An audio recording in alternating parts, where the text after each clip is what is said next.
think that we're, as a society today, we drink too much caffeine. I mean, I'm not trying to be critical because I myself am very almost like dependent on caffeine just to get through my day.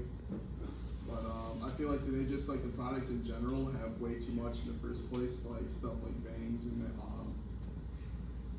what's another one, like Rings and stuff like that, with 300 milligrams of caffeine, and there's ways that we can address something like that. But in general, caffeine itself is just a psychoactive, like it's the most consumed psychoactive drug. And what it does, it just inhibits this chemical in the brain, adenosine, which is the chemical in the brain that makes you tired.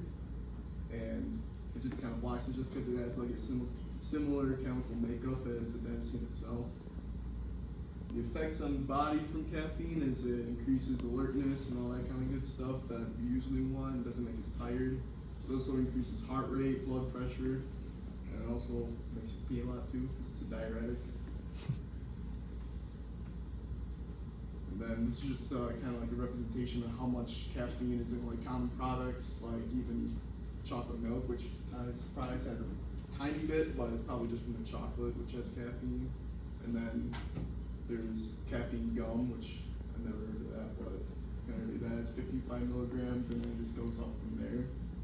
The majority of that is just stuff that's introduced within the last 30 years, like the energy drinks and that kind of stuff, which is a lot more than like a typical cup of coffee, even like espresso. And then like just typically like from the FDA, they recommend at least or a maximum 400 milligrams of caffeine a day, but that's throughout the day, just not from one drink in general. A lot of times from just two of them, you're already exceeding that, which can lead to a lot of bad health effects, such as just sleep apnea, which is a huge thing that like I struggle with because the main reason I did this presentation because during the summer I was working a lot and was consuming almost like 1,000 milligrams of caffeine like a day, and that really took a toll on me. It kind of like made me like really jittery all the time, could never sleep, and then I even started to have like heart problems and heart palpitations, that kind of stuff. This is a common thing for like when you drink way too much. And that was all, but the thing with that was it only came from drinking 3 products, which is just 3 Bangs, which is about 900 milligrams. And the dangers too is that it can actually lead to caffeine toxicity, which is if you overdose on caffeine. Can't remember what, it was roughly like 1,500 milligrams was like toxic levels. And what that can do is it can lead to actually a heart attack, and then like a lot of like psychiatric problems. It can even lead to like extreme like paranoia and that kind of stuff. And it can eventually lead to heart failure. And then ways I was thinking that this problem could be addressed is by having a cap on how much caffeine can be in products, and like about 200 milligrams.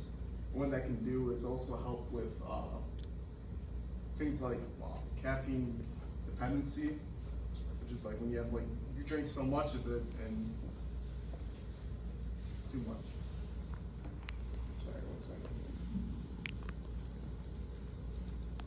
But a big thing with too is that would kind of discourage people from drinking a lot of caffeine and having a cap, because like to reach like a normal amount of caffeine that people would typically take, like if someone had to drink like a Bang every day, now they have to cut down to 200, but then if you're spending $3 a piece on like 2 drinks that you would normally drink, just be a lot of money and discourage the over caffeinating, I guess you would call it. And that's that.